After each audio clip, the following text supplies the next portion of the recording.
लेकिन आइए, market outlook series का वक्त है और इस बार हम नवरात्रि पर आपके लिए विशेष मेहमान लेकर आ रहे हैं। इस सीरीज में हमारे देश की जो जानी मानी महिला एक्सपर्ट्स हैं, चाहे वो बाजार से रिलेटेड हो, इकोनॉमी से या फिर कॉरपोरेट से, उनसे हम इस नवरात्रि पर आपकी करवा रहे हैं एक बार फिर से मुलाकात। आइए करते हैं स्वागत। प्रभुदास लिलार ग्रुप की को ऑनर और जॉइंट एमडी अमीषा वोरा जी हमारे साथ कार्यक्रम में हो रही हैं शामिल।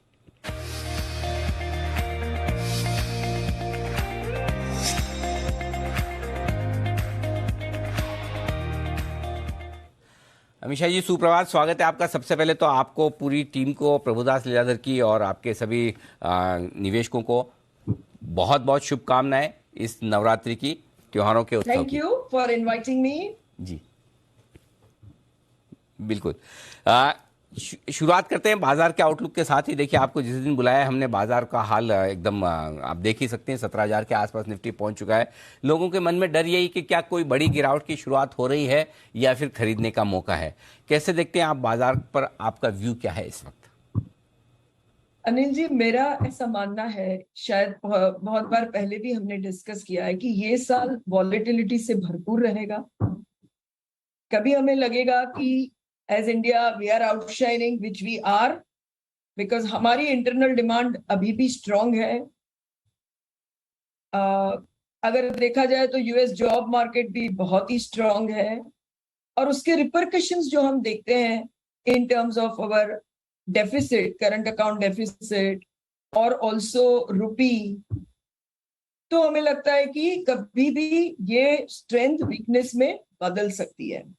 तो मुझे लगता है ये मार्केट जो वॉलेटिलिटी दिखा रहा है वो रहेगी अभी भी। 6 महीना हम वॉलेटिलिटी से बाहर नहीं आएंगे,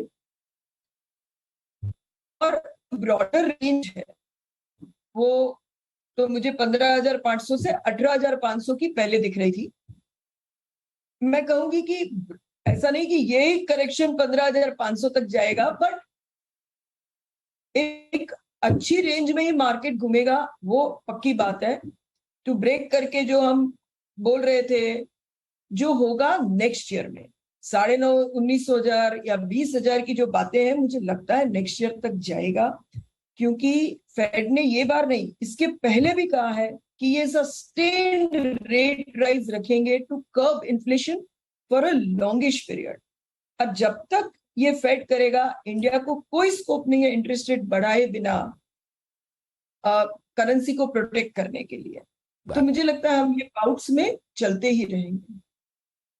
अमीषा जी, आप तो अगले साल भी करवा दीजिए 19,500, 20,000, हम तो उसमें भी खुश हैं। अभी तो मतलब कोई भी ऊपर की बात बोले ना, वो भी बड़े अच्छी लगती है कि चलो साल भर में भी आ जाए, 1.5 साल में भी आ जाए, तो क्या चिंता है, आने चाहिए लेवल। तो चलिए, चिंताएं जो कुछ है वो बाहर की है। हमारे यहाँ भी अब आरबीआई की पॉलिसी आने वाली है। क्या आपको लगता है कि इंडिया रिलेटेड फैक्टर्स अब ज़्यादा दिक्कत वाली बात नहीं है और ऐसे में वहाँ पर चिंता की ज़रूरत नहीं?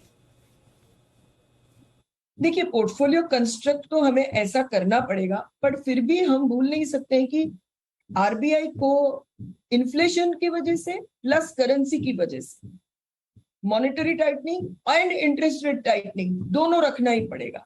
और वो चलते हुए उसकी लेग इम्पैक्ट तो इकोनॉमी पे आएगी, और जब वो आएगी तो अपना जो एक्सट्रीम बुलिश हमारी इकोनॉमी बहुत कर रही है, जो अभी कर रही है, वो थोड़ी टेम्पर हो जाएगी। तो ये पॉसिबिलिटी ज्यादा है कि FY24 के हमारे नंबर अपग्रेड की जगह पर थोड़े डाउनग्रेड होंगे। तो वो एक मुझे लगता है थोड़ा पॉसिबिलिटी है। But let me also tell you one thing, while we make our portfolios very domestic focused and which is what हम लोग भी बता रहे हैं कि जैसे कैपिटल गुड्स सेक्टर में ऑर्डर्स की बौछार हो रही है, जैसे डिफेंस से हो, इंफ्रा से हो, रियलिटी से हो, या actual PLI led chemical, pharma या इलेक्ट्रॉनिक से हो, तो capital goods definitely seeing fantastic order book, not seen for so many times. And festive season में अभी भी कंजम्पशन भी बहुत अच्छा रहेगा, whether consumption in form of non durables, durables और ट्रैवल बहुत ही अच्छा रहेगा। बट हम ये नहीं भूल सकते कि जो रुपी का डाउनस्लाइड है, उसका एक सपोर्ट हमारे एक्सपोर्ट सेक्टर को रहेगा। एंड वो चलते हुए कॉन्ट्ररी कॉल में अंडरवेट रहते हुए ही, पर आईटी को टोटली इग्नोर नहीं कर सकते, क्योंकि वो एक्सपोर्ट लिंक्ड है, पर भी उसका लॉन्ग टर्म व्यू बहुत अच्छा है। तो टेम्पररी पेन के साथ कॉन्ट्रा में आईटी भी एज ए सेक्टर बहुत अच्छा रहेगा। चलिए, तो ये एक बड़ी इंटरेस्टिंग बात आपने बताई कि आईटी भी आपको पसंद है, नहीं तो आजकल आईटी को पसंद करने वाले लोग कम ही बचे हैं। लेकिन हाँ, कैपिटल गुड्स और retail, QSR, travel telecom, travel tourism, ये सारे वो सेक्टर्स हैं जहाँ पर आपको बुलिश रहना है। कोई ऐसे सेक्टर्स हैं जहाँ पर आपको लगता है कि थोड़ा सावधान रहना चाहिए या वहाँ पर एक्सपोजर नहीं रखना चाहिए? देखिए, मुझे लगता है कि लास्ट 10 साल जो थे ना, वो एनबीएफसी बहुत अच्छा कर रही थी। उनको, उनकी जो लार्ज कंपटीशन बैंक थी वो एकदम पैरालाइज थी because of their NPA, because of their lake of capital. तो पूरा उनका पैसा एनबीएफसी से ग्रोथ टेप हो रहा था। अब उसके बाद आ गया पूरा क्यूई ग्लोबली और इंडिया, तो और सस्ता पैसा मिलने लगा। मुझे लगता है that phase is over. NBFC doing better than banks, वो एक 10 ईयर का पीरियड मेरे ख्याल से हो गया। एनबीएफसी में कॉशियस रहना चाहिए, क्योंकि उनकी कॉस्ट ऑफ फंड्स काफी ऊपर जाएगी, और कहीं पर भी इकोनॉमी में वीकनेस आएगी तो उनकी क्रेडिट कॉस्ट में दिख सकती है। जबकि बैंक की कैपिटल एडिक्वेसी बहुत अच्छी है। Their ability to raise funds compare to NBFC at a competitive rate is much higher, and capital and project related जब ग्रोथ आता है तो बैंक्स बेनिफिट करते हैं। तो मुझे लगता है एनबीएफसी में थोड़ा अंडरवेट रह सकते हैं। अच्छा, अमीषा जी बताइए, कोई स्टॉक्स जो आपकी रिसर्च टीम की तरफ से रिकमेंडेड हैं जो आपको पसंद है, जहां निवेश करना चाहिए?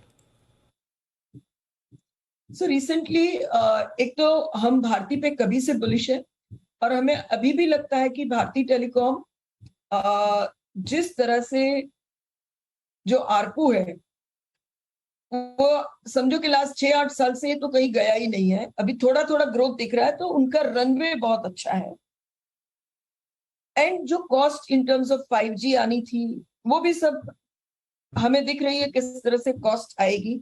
डीजल प्राइसेस से मुझे जो कॉस्ट पुश है वो पीक पे लग रहा है। तो मुझे लगता है Bharti continues to be a very favourite stock from our stable in large cap.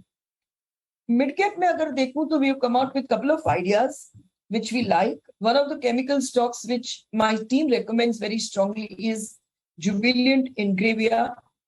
यहाँ पर उनका quality of business is turning from commodity to speciality, तो री रेटिंग के साथ ये स्टॉक अच्छा रिटर्न देना चाहिए। That is what we believe as a research team. And हम लोगों को hotel segment, of course Indian hotel बहुत चल चुका है, पर उसमें लेमन ट्री बहुत अच्छा लग रहा है। और हमें लगता है कि ये जो ब्रांड जिस तरह से शेपअप हुई है, और उनका एक बड़ा एसेट जो ऑनलाइन अभी एक्टिवेट होगा, तो उसमें 3 टाइप के ग्रोथ हमें दिखेंगे। एक तो नंबर ऑफ रूम्स का ग्रोथ आ जाएगा, कैपेसिटी यूटिलाइजेशन का ग्रोथ आ जाएगा, एंड फाइनली रेट्स भी बहुत अच्छे से ऊपर रहेंगे, not only 1 or 2 quarters but as a trend in next 2-3 years। तो हमें लगता है कि ये बहुत अच्छा रहेगा। ओके, तो ये हैं सारे पसंद के स्टॉक्स जो आपको अमीषा जी ने सजेस्ट किए। बहुत बहुत धन्यवाद अमीषा जी, समय देने के लिए, बाजार पर और सारे स्टॉक्स पर अपनी राय देने के लिए। और इस बीच आप देख सकते हैं 17,000 के नज़दीक है निफ्टी, और डाउ फ्यूचर्स थोड़े और कमज़ोर होकर अब 200 अंक नीचे, तो शायद इसी वजह से थोड़ी गिरावट भारतीय बाजारों में और बढ़ती हुई नजर भी आई है। आइए बढ़